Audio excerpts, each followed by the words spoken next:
Welcome to Postmortem. I'm 48 Hours correspondent Anne-Marie Green, and today we're discussing the murder of Harold Allen in Freetown, Indiana. Now, in December of 2022, Harold was poisoned with a root beer float made by his wife, Marsha Allen, and Marsha's adult daughter, Ashley Jones. His death was originally determined to be from natural causes, but then after a burglary at Marsha's home 9 months later, police discovered a string of damning text messages between Marsha and Ashley that prompted them to investigate Harold's death as a possible murder. So Peter Van Sant is joining us. He was the correspondent on that hour. Peter, thanks again for joining us. Hey, great to be here, Anne-Marie. And folks, you heard it right. Murder by root beer float. Mm-hmm. And the maliciousness of this case really struck me. Marsha and Ashley attempted to kill Harold multiple times during a 3-month period leading up to his death with a variety of exotic poisons. And something we didn't share in the hour, investigators said that there was evidence that Ashley was plotting other murders. Okay, so we definitely are going to get into that. But first, a quick reminder for everyone. If you haven't watched or listened to this episode, The Root Beer Float Murder, go check it out right now and then come back for this conversation. All right, Peter, getting into it, there are a lot of really strange elements in this case. And one that really stands out right away is Harold Allen's original autopsy. It concluded that his death was caused by cardiac issues. The coroner did not screen for poisons in his blood. Why wasn't his blood screened? Well, Harold had a history of genuine health issues. And also, remember, he'd been to the emergency room a couple of times when these attempted poisonings didn't work out. So his death was not considered suspicious. And routine autopsies, they don't screen for poison because there's simply not enough hours in the day to screen for every poison out there unless there's a specific reason to do so. And they didn't have one in this case. Routine autopsies do involve a toxicology screening that looks for things like alcohol and medication overdoses. And Harold had been on prescription meds, and they were found at therapeutic levels. Now, every state has different laws about keeping blood and tissue samples post-mortem. In Indiana, they hold onto samples for a year. So when suspicion was finally raised in Harold's case, they could still send that out for testing. Yeah, that was really fortuitous. I did not know that they held on to samples that long, especially when initially there doesn't seem to be a suspicious death. The case really reminded me, though, of another poisoning case that's getting a lot of attention, the Corey Richins case. She was a Utah author and mother who in 2026 was found guilty of murdering her husband with a fentanyl-laced Moscow Mule, also a pretty sweet drink, I think. Like Richins, Marsha wrote a book about grief after Harold's death. Did you read the book? I did. It's not going to make a bestseller list, but the name of the book was From Surviving to Thriving, Rebuilding Your Life After the Loss of a Spouse. And she self-published this book about 6 months after Harold died. It has just 29 pages. Some of it reads like Hallmark card stuff. And yet, as we know, it ends up being a bunch of hooey. Investigators believe that she wanted people to feel sorry for her, or she wanted to convince others that she was mourning for Harold when she knew she had inflicted all this pain and torment on this man, and yet was trying to cover that horrible deed with this book. So then over 9 months after Harold's death, Marsha's home security system alerted her to a burglary while she was away on vacation.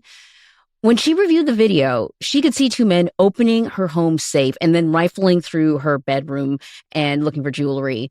Marsha immediately identifies one of the burglars captured on this camera. It's her daughter Ashley's best friend. His name is Stephen White. She reports this burglary to police.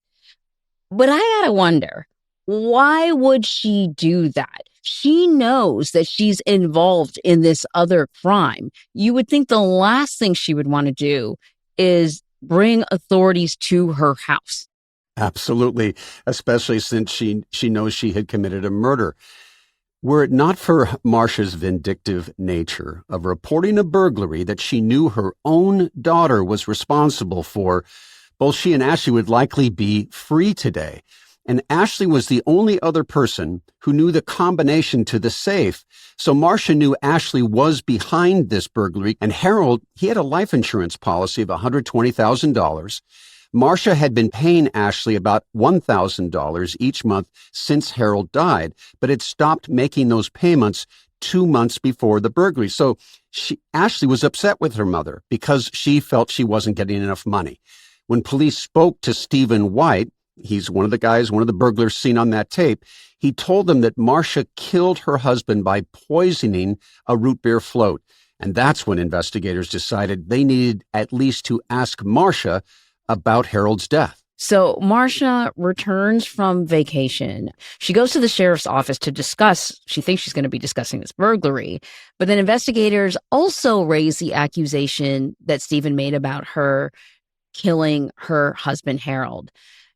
And they ask to download the contents of her cell phone, and she agrees. But then when the detective leaves, she starts frantically deleting text messages, right? It's like people don't watch 48 Hours, Peter, because they would know. You can never delete a message. Yeah, I know everyone watching and listening to this who watches 48, they all know there is digital evidence out there, and you can't just erase it. So nearly 7,000 texts were exchanged between Marsha and Ashley in the months leading up to Harold's death.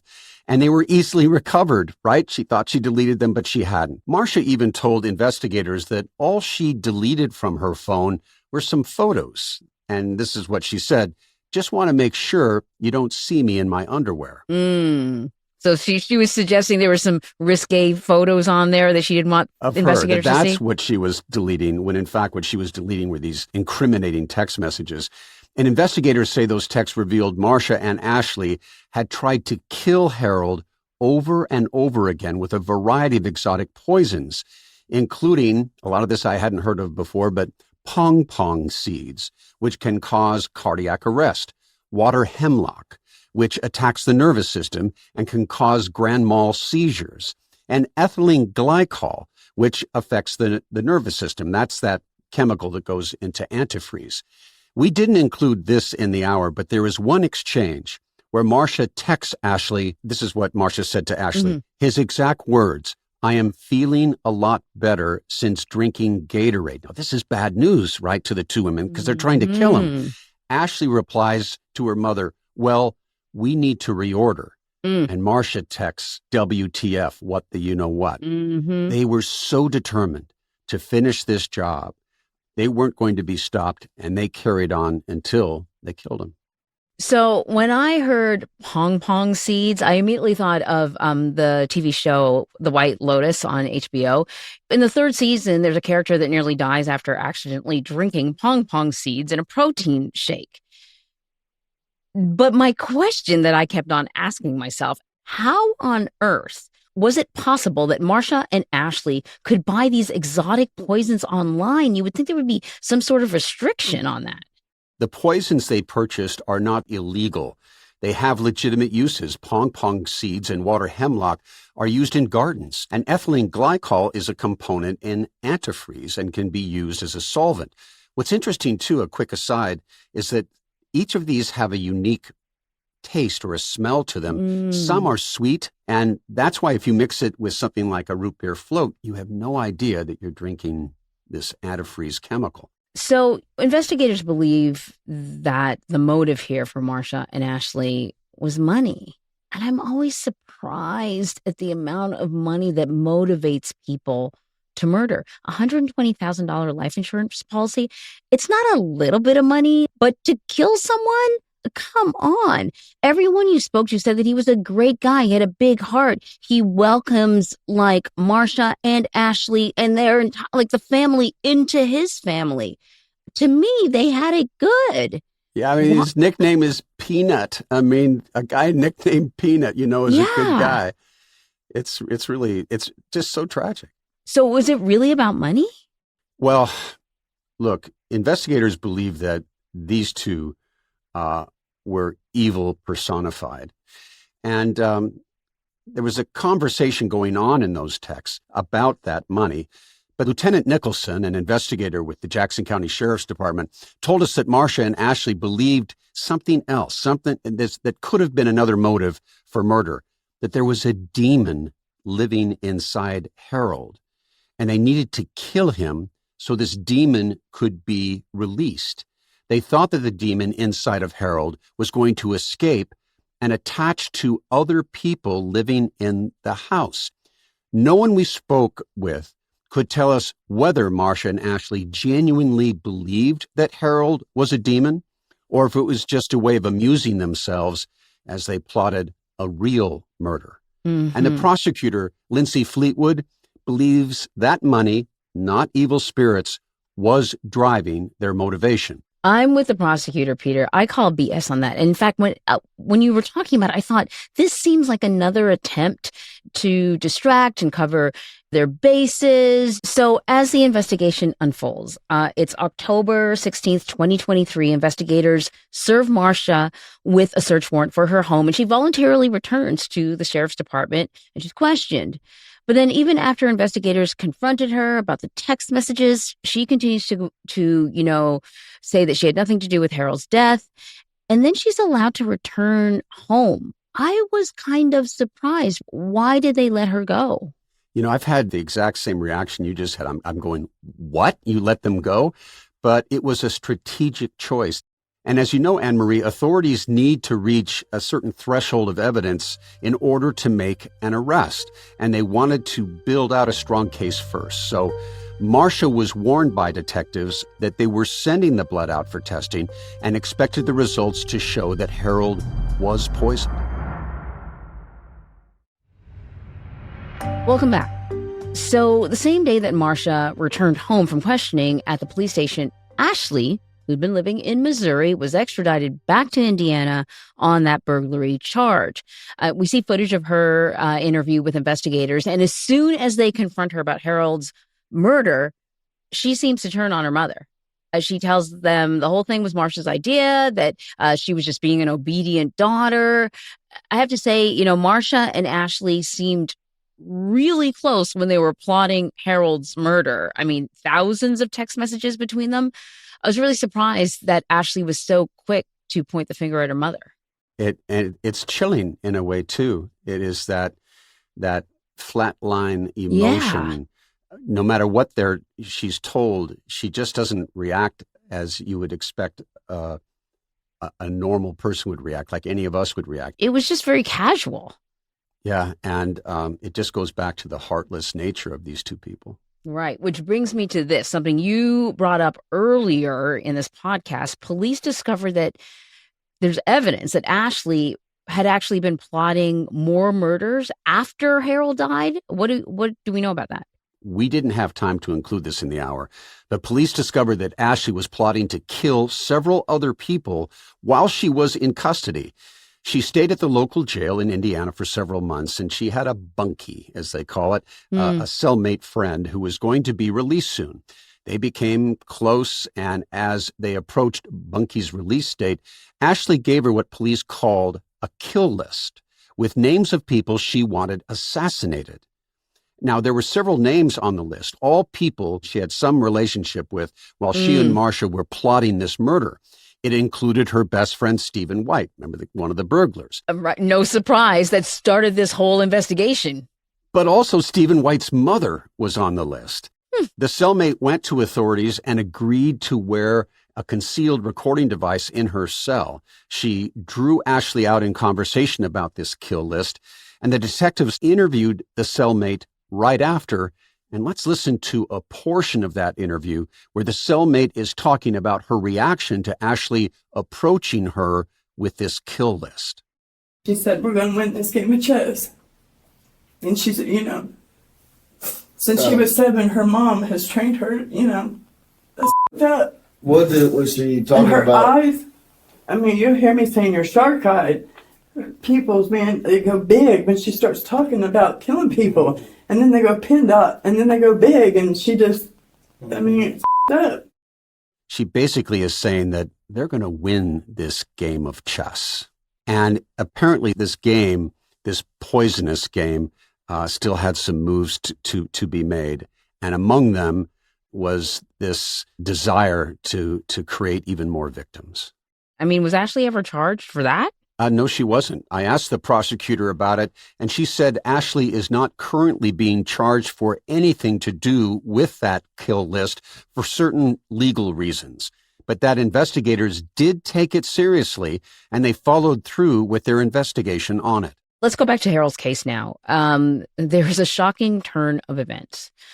Hours after Marsha returns home from questioning on October 16th, 2023, police were dispatched to the house for a welfare check, and they discover that she has died by suicide. I asked Lieutenant Nicholson about Marsha's suicide, and he said, I think she didn't want to have to spend the rest of her life in prison. I told her that we were going to send the blood off. I think she just didn't want to stick around and wait and find out what those results were when she knew what the results were. She leaves a note, and it reads, I did not kill my husband. You win, Ashley. So the prosecutor said in the hour that she believed that the message was Marsha's way of trying to get out of the fact that she killed her husband. I guess even in death, she didn't want people to think that she was a murderer. But what do you make of it? We talked about this a lot as a team, and based on all of our interviews and research, we believe there is another layer, that the note reads like a mother trying to implicate the daughter she supposedly loved. So indeed, when the toxicology report on Harold's blood comes back, it is confirmed that ethylene glycol was in his system. And there were text messages from before Harold died that actually discussed preparing these root beer floats, which would mask the sweet taste of the ethylene. Now, here's the question. Who is the mastermind behind this plot? Both women benefited. Both women are pointing the finger at each other. Who do prosecutors believe was really behind this? I asked the lead prosecutor about this, and she said she doesn't believe we'll ever know who pushed harder to murder Harold. They were both so enthusiastic, both so willing to discuss strategy of what kind of foods and beverages we can put this into. The prosecutor points out that Marsha was married to him. She was the one that laid beside him at night, and she was the one who ultimately put the poison in the root beer that killed him. But she also said that Ashley was on her side, constantly in her ear, helping her every step of the way, encouraging her mother every step of the way, being a facilitator for her mother. At the end of the day, after we sorted through all of it, this was really a team effort. And I think they both shared equal responsibility for this brutal murder. So in August of 2025, Ashley took a plea deal, pleading guilty to attempted murder and conspiracy to commit murder. I was sort of surprised. She was sentenced to 50 years in prison. That's not the best deal on her end. But we have to talk about Ashley's late husband, Ty Jones. He died in 2019. He was just 33 years old. The autopsy listed his death is related to heart issues, which is kind of surprising for a 33-year-old. Ty's family went to the police as soon as they saw Harold's case on the local news. They raised their suspicions that Ashley really may have had something to do with Ty's death as well. Do police believe that they have evidence tying Ashley to Ty's possible murder? Well, it is an ongoing investigation, and we're not told all the evidence that authorities have. Ashley maintains that Ty died of a heart attack and has not been charged. According to Ty's family, Ashley didn't shed any tears during Ty's funeral service, and the next day, she shows up at Ty's place of employment asking about his life insurance policy. No one reported his death as suspicious at that time, and heart attacks can happen to otherwise healthy people. And then he was cremated shortly after his death at Ashley's urging to have him cremated. The suspicion also came into play well after his tissue and blood samples would have been disposed of. So there was nothing to go back, no tissue, no blood to be able to examine to see if there were poisons in there. We do know there's one text exchange between Ashley and Marsha after Marsha complained that the pong pong seeds were failing to kill Harold, Ashley texted that Ty had weighed much less than Harold, writing, "And previously Ty was only 120. LOL." During our interview, Ty's uncle, William Jones, and cousin, Aretta Stivers, heard about that text for the very first time, and we want to play a clip from the moment that they learned this information. There it is. There it is right there. It's painful to hear. Yeah, it is. Because it's one thing to suspect and to feel like you know, but to have that kind of evidence presented verbally for the first time is gut-wrenching. It means what you have suspected all along is true. All the time. All the time. And that suspicion is that Ty was poisoned. Both of them cried. There was a sense of relief to get this news. It was really profound for them and for me sitting across from them. It closed a circle of pain and injustice. When you heard that sound, it was like, yes, we've got it. We've slam got it. on the table. Yes. And it was an incredible moment, not just for me, but for all the crew, to break that news to them and sit across from them. It must have meant so much for them to understand that indeed they might be on the right track and, push more. Absolutely. And we'll see where this goes. I mean, it is still under investigation. We will reiterate that Ashley says that her husband Ty died of natural causes. Peter, another great hour. Thank you so much for joining us today. Hey, thank you, Anne-Marie. So if you like this episode, please rate and review on Apple Podcasts or Spotify.